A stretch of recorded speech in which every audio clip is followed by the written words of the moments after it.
Alright guys, so last week we were talking about side control, being on top of side control and how we pin our partner, and our partner or ourselves being on bottom of side control and how we reframe to get our legs back in front of us. One of the things we did in side control right at the end of the being on top segment was turning to face the partner's legs, pulling on his top knee, stepping over and coming to what we call the mount position. Probably seen this a lot before. You mean if you watch UFC, if you've seen just like general street fighting videos, or you watch some BJJ and that kind of stuff.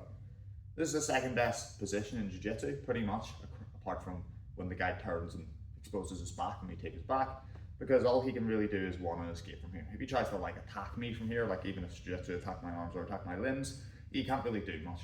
I mean, I've got gravity, I've got weight. If he tries to like punch me back, sometimes you'll see this in the UFC, which is silly, but the guy will be, he's trying to punch back. He can't generate as much power as I can generate. If it's a self-defense thing, I can punch, I could drop elbows. I mean, if it's like also a self-defense thing, I can just pin my partner's hands and keep him here if I was waiting for, a police or law enforcement or someone to come help me in a certain scenario. In jiu-jitsu, circle your head. Yeah, you just stay centered, right there. In jiu-jitsu, my goal here is to attack probably his arms or his neck or a combination of those things, or start to expose his back and progress to an even stronger position. There's no punching or kicking, so the way I'm usually doing that is starting to try and isolate his arms by like separating his arms from his body, or starting to like attack his neck. Especially if we were in gi jiu-jitsu, there's a lot of things you can do with a collar and that kind of stuff. So you see that Ewan's in the kind of right position here. We'll talk about this in the next video, but like the guy's going to be keeping his elbows nice and tight and together. We're going to assume the guy's doing this today and that the guy has some level of self-defense, some level of the jiu-jitsu training. Honestly, more common if you got here in a self-defense situation, the guy's probably just going to be trying to like bench press you off or buck you off, and that's going to make it much easier for us to like both attack him and isolate his arms and drive him to the mat. If he keeps his elbows tight and I'm trying to force him to the mat to isolate him, he's going to have opportunities to start doing escapes. If he starts just trying to like bench press me and drive me off, like push me away, it's going to be easier for me to control his wrists and control him. If he starts say trying to push on my shoulders and bench press me, it's easier for me to just easily snap into an attack and isolating on him, because he's extending and separating his own arms from his own body, which is what our aim is to do. Alright, so quick tip for the end on, keep your elbows nice and tight. We'll go back over that next time. But in terms of like a self-defense thing, if he's doing that, he's gonna make it kind of easier for us. In terms of positioning for the mount, we're usually just gonna be sitting hip over hip at the start, so my hips are on his hips, getting a slight pinch in my knee, just so I can feel this situation. And I'm either gonna be going for my cross face, just like how we did in side control. When I bring my hands to the mat, one of my hands is coming flush around his head, so I'm making sure I'm not coming under his arm here. First, I can't really get a good grip on his head. I'm coming straight around his head here. I'm going to be using my shoulder to drive and just turn his chin and turn his face slightly. And I might want to adjust a wee bit. I might go really deep. Sometimes that's not really going to work. I'm going to turn his chin. Big mistake guys make is like put this like on his neck thinking the goal is to choke him. Again, the goal isn't to choke him. The goal is essentially to like turn his spine out of alignment, because if his head's facing one way and his body's facing, like the end of his spine's facing that way, but all the rest of his body's facing a different way, it's going to be harder for him to move and escape. So the goal isn't to use my shoulder to choke him, but actually to turn his face and like throw his spine out of alignment and make it harder for him to move on bottom. So I go for my cross face, I turn him on my shoulder. Especially in like a self-defense scenario for jiu-jitsu, I keep my other hand, out here, especially if I get into the mount position and the guy is, say, hasn't done any kind of training before. This is more a self-defense thing, or a beginner thing. If you're going against someone who's new in jiu-jitsu, they're very likely to just panic in this situation. They're just starting to buck and go side to side and essentially trying to throw me off if you do that. And I just want to have my hand free to post. Sometimes I'll switch and use my other hand. So say I was on my right hand, was on a cross face, and my left hand's here. If he bucked me this way, I could always lift the head and switch the hand. So that's the kind of first drill we were doing. I'll scoot back a bit, just like scoot this way so your head starts to come this way. Scoot, yeah, perfect. Sit one more. So that's the first drill we were doing. We were just talking about controlling the head, and if the guy was bridging and bucking, we were just going mad. My tip here is I don't always have to control the head. My main goal is to keep this position. If I ever feel like he bucks me and I have to, say, buck me that way, and I can't get his head in time, I'll just bring both my hands up. It's better to keep this position and stay on top, or if it was self-defense, like punch or throw elbows, or start to isolate his arms, then get too concerned with like attacking straight away. If I really start to attack straight away and the guy bumps me and I don't react, I'm gonna lose the whole position. So I'm always like ready and willing in these positions where I'm controlling them to give up any amount of control just to keep my base. All right. So we might either be, I'll just scoot you back, so scoot this way a bit. All right, scoot, just so we stay in frame, because we're slowly going to be going that way. Perfect. So I'll either be going for a cross face, again my arm comes deep, my hand usually comes to the first shoulder and I'm turning, and I'm using this other hand to float around. I can switch and go this way if I have to. I can bring both my hands up. Or sometimes if I feel like my opponent's really good at like escaping by using his elbows against me, which we'll do elbow escapes and stuff like that, which we'll cover in the next video, I can just start by sitting up and controlling his hands. You see this a bit more in like UFC and stuff. The guy will be up here controlling the hands. When he gets an opportunity, he'll throw a punch and come back, or he'll be down here controlling and throwing a punch, etc. etc. So we're usually going to be doing one of those kind of things, controlling the hands or controlling a cross face.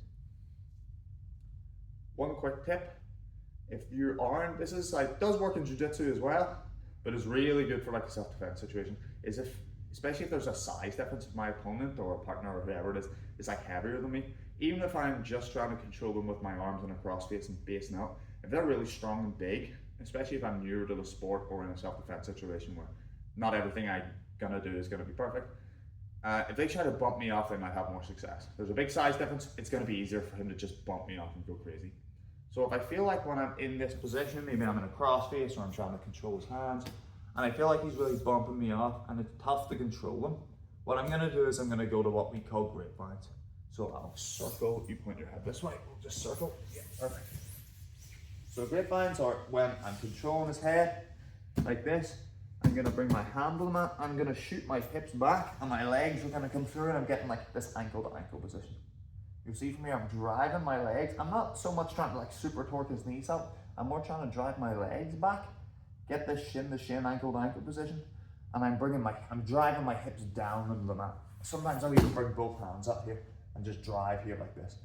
Because now when he goes to bump, it's very difficult. I'm gonna be much stronger. Remember here, when he goes to bump, he's using the power of like his feet go on the mat, and that's what generates power through his hips. So you do a bump.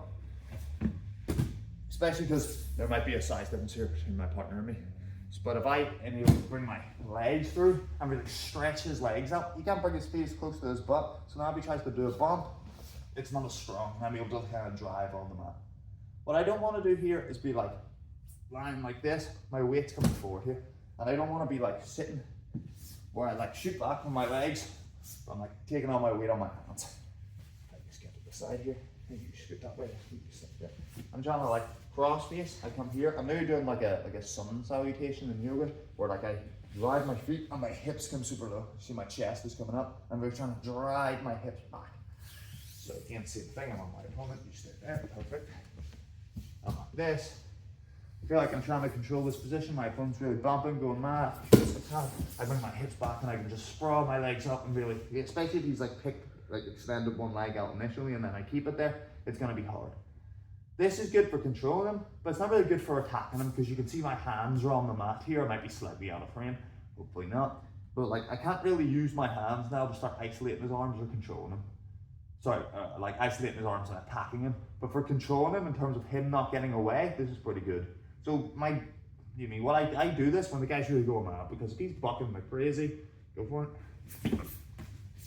He's only gonna want to do that for so long. He's like wasting a lot of energy. I'm just chilling. When I feel like he runs out of kind of stamina, I'm back to this strong position where I can now start attacking and isolating. And in the next video, we'll talk about how to escape that if someone does it to us. All right, so I'll just start getting back here so we can face this way again. So we're going to look at two attacks today. We're going to look at one submission, which we covered before in the course, the Americana. We did it in a slide control top video, so we'll show how to do that from mount as well. And then we'll look at a back attack. So again, away from going from mount to the back, which again is even better for us, because again, this whole course is about like our pinning positions, how we control people, and how we keep improving our position until we ideally get to the best position in jiu-jitsu, which is being on the guy's back.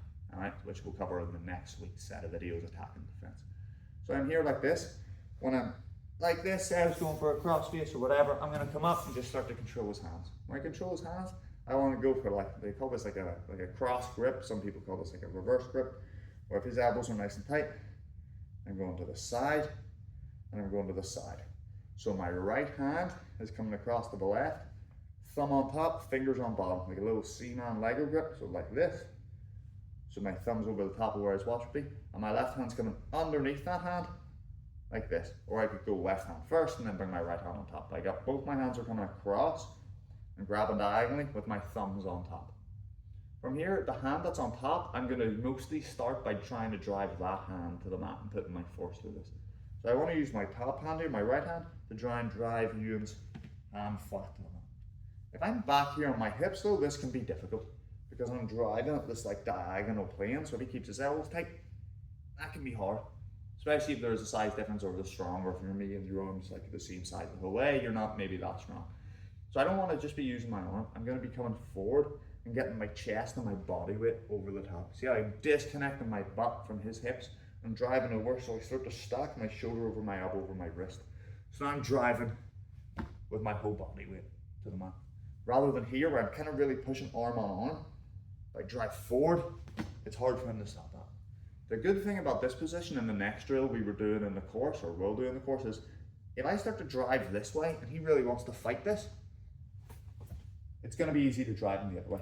Because I'm trying to roll his shoulder to the mat and drive down. So the only way for him to stop that is as he pushes back against that. So he's like rolling his shoulder up. That's like the motion he does when he pushes. So if I go to if I have both grips originally, rather than focusing like 2-on-1, I drive here and he really wants to fight that, it's going to be easy for me to now switch and bring the other hand to the mat. And we can attack either arm here, doesn't make a difference. So that was the drill we were doing. We'll go one side or the other side.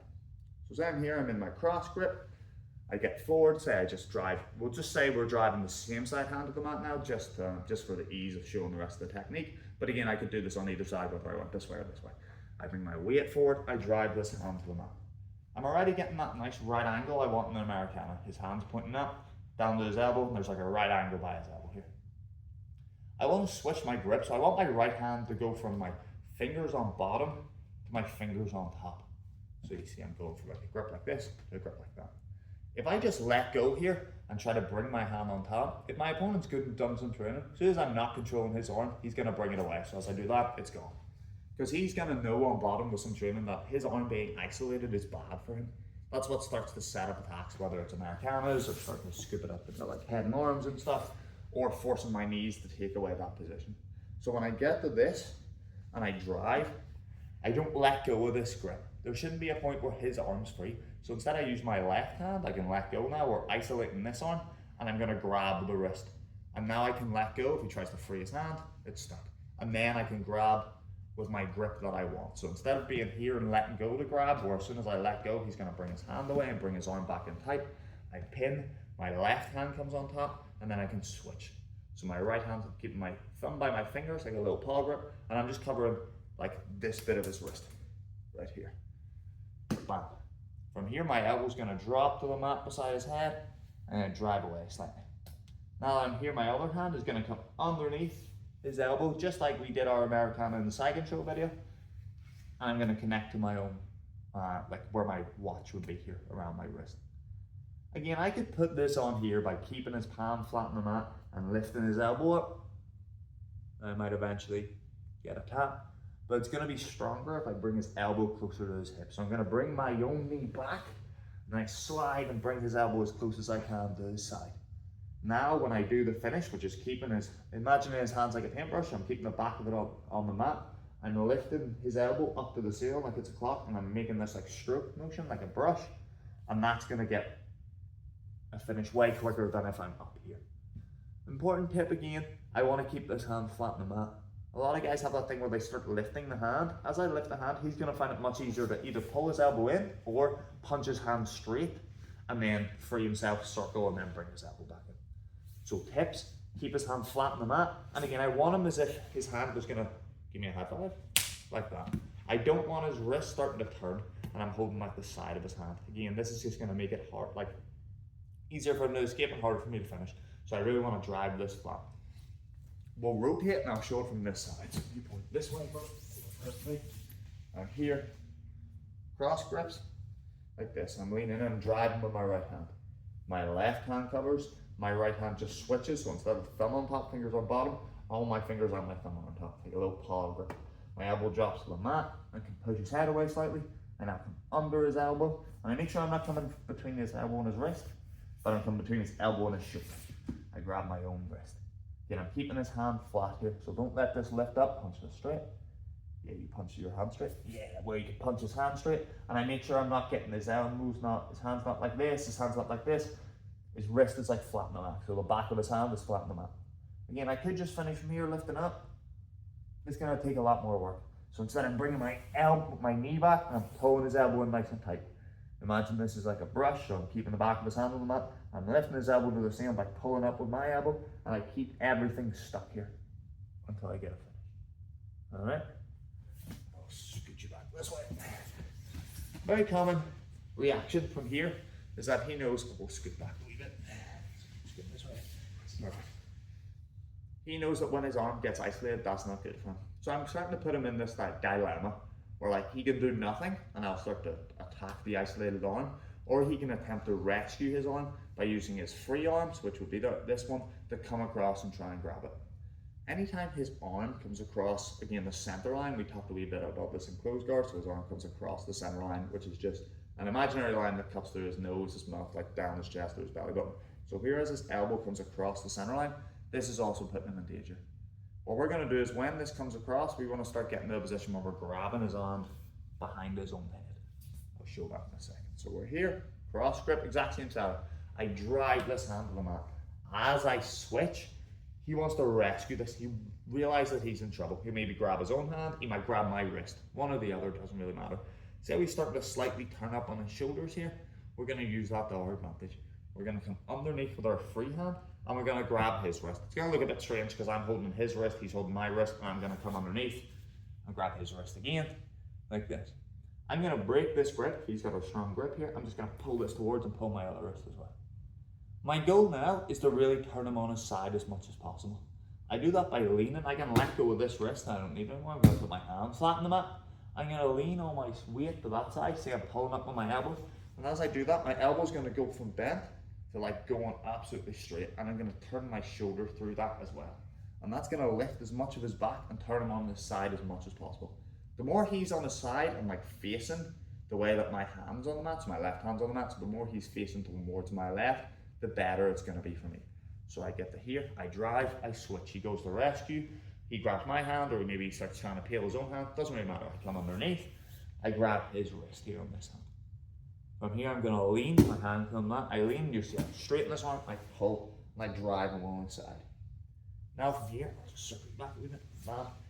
As I come on the side, I've started to expose his back. If I can see his back, I can take his back. It's kind of like a jiu-jitsu, like mantra. My knee's going to come behind his head like a pillow, and I'm going to come up on my left foot. You probably can't see my left foot right now because it's probably blocking it, but we're going to show it from the other angle here in a second. So my knee's coming all the way around his head, stepping up my right foot, and then I'm going to be sitting back and connecting my butt to my heel here. So I don't want to sit back with my butt on the floor. See, my heel is like free. You can see it here. I'm going to sit back so my butt's on my heel. And my left foot's just coming in nice and tight. And my right head is like, it's like a pillow here. I want to get like this deep through ideally. I'm going to grab his wrist, and then I'm going to do what we've done a lot here. I'm going to come under his arm from his elbow to his shoulder and connect to my wrist. All right? So I'll show that one more time on this side, and then we'll change angles again. So again on here, like this. I'll just square you slightly. Perfect. Cross grip, drive, switch hands. He goes to rescue. I come underneath, and I drive really hard. I'm leaning. See, I'm leaning all my weight this way as my head comes, and I'm going to be straightening this arm to lift. As I do that, I'm really driving with my legs as well to try and get him as much on his side. From here, my knee's going to go behind his head like a pillow, and I'm going to come up with my left foot. If my weight's back on my butt here and I try to do that, it's really slow. So drive your weight forward on your hand and let that take all your weight so you can nearly like jump and come through this really clean. Again, that takes a wee bit of practice. You see my knees behind his head like a pillow. My foot, you probably can't see too much well from this angle, but it's nice and tight, and I come underneath and grab here. What's important in this position, just switch back a wee bit, like this, is that I make sure he can't turn back flat to the mat. So I don't want to be really disconnected when I'm sitting on my heel or my foot, roll your back flat to the mat. I don't want this to happen. Turn back on your side. When I'm here, you'll see that I'm going to glue like my sternum on my chest, head out like, to his shoulder here. So I've got my grip, and I come nice and tight here. So if he tries to drive back to the mat, it's difficult. And I can use this kind of shoulder on the back of his head to keep him facing this way. Alright? When I get here, I'm going to do what we call a chair sit back take. So my first go, this is the bit a lot of people miss, is I want to keep my chest really connected to his back. So you see I'm here, a lot of people do this motion and leave him behind. I'm going to lift him up, like into my lap with this grip. See I'm keeping his chest. I don't come up like this and lose this connection. I keep this connection, and as I do, I'm going to fall towards my left side and kick my right leg through. So I lift him up, I'm going to fall towards my left, my right leg can kick out, and now I'm just going to like try and connect as much of my chest to his back. Usually that means I pull, see I'm kind of leaning on my left shoulder here, I'm going to pull that out from underneath myself, and now I can get a lot of chest to back connection, and I can throw my second hook. I know you kind of can't see too well from that angle. We're going to show it from a couple sides here. So if you're sideways now, point your head out that way. Scoot back, this will be around here. So I'm here, same situation. I drive, connect, he rescues. I'm grabbing my hand like this, breaking the grip. Hand on the mat, lean, drive. My hand's coming really light. My knee, you can't see, is behind his back, but it's going to come through here like a pillow, and this foot's going to step up on. And I use my hand to take on my weight, so I can do that nice and quick. See, my foot's nice and tight across his body. My knee's starting to come behind his head.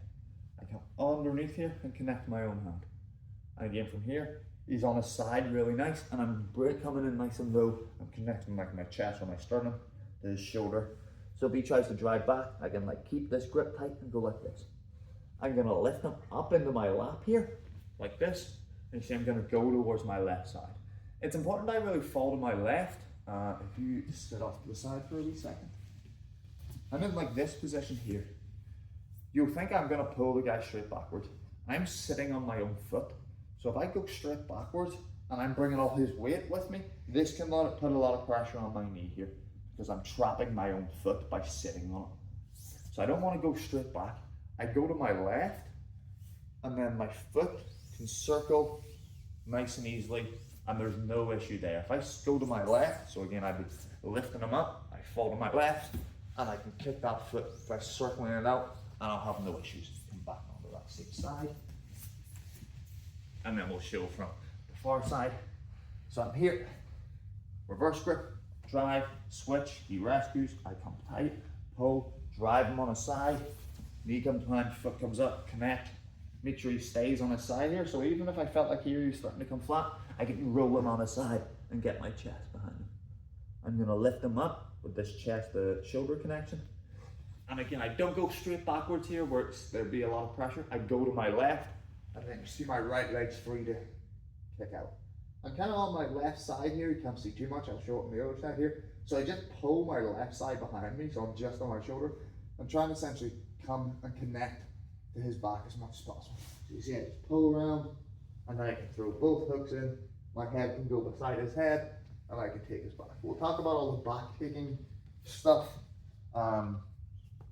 next week in the next set of videos. I'll show one more time, just from the view that would be like behind him, just so you can see what's kind of happening when I finish that situation. So if you can still face this way, it doesn't really make a difference. Just that way, I'll just go on the other arm. So I'm here. I'm just going to go on the other arm so you can see what's happening behind here. So again, I drive the hand to the mat, he rescues, I'm pinching, I'm driving. See how I'm lifting and my arms are pulling straight. And see how that helps lift his back off the mat. I'm leaning on my weight that way, and as I do, I can come through like this. See my butt sitting on my heel and not sitting on the floor here, like this. Chest to back connection's really nice. And you see I'm lifting them up, and when I go to my left, you'll see how I'm not coming straight back. See how my foot's trapped here? Maybe you can't see too well because it is under my butt, but you should be able to see when I do this, and I fall to my right, how my foot's able to circle out. See I'm like this, when I'm like kind of on the side here. I'm just going to try and turn and get his shoulder to the mat and his hips to the mat. I don't want to be like this, I want to be on my side. So I just pull and come underneath, pulling my back underneath me, and kind of like here where loads of my back's on the mat. I'm just going to pull my back and my shoulder underneath, so I'm just leaning on just my shoulder here. I'm on my side, and I can bring my head nice and tight beside his head, and my feet can come as hooks in nice and tight, and then I'm in a good position to start fighting next week, to start trying to secure a rear naked choke. that'll be us for today. In the next video, we'll talk about how to escape from that bottom of mount position, how to stop the guy coming to a high mount position, how to beat those grapevines, how we want to keep our arms from not getting isolated, excuse me, and then we'll do a elbow escape and also a bridge and roll escape or an upa escape. And then in the next week, we'll do back attacks. Thanks so much, guys. Thank you. Good stuff.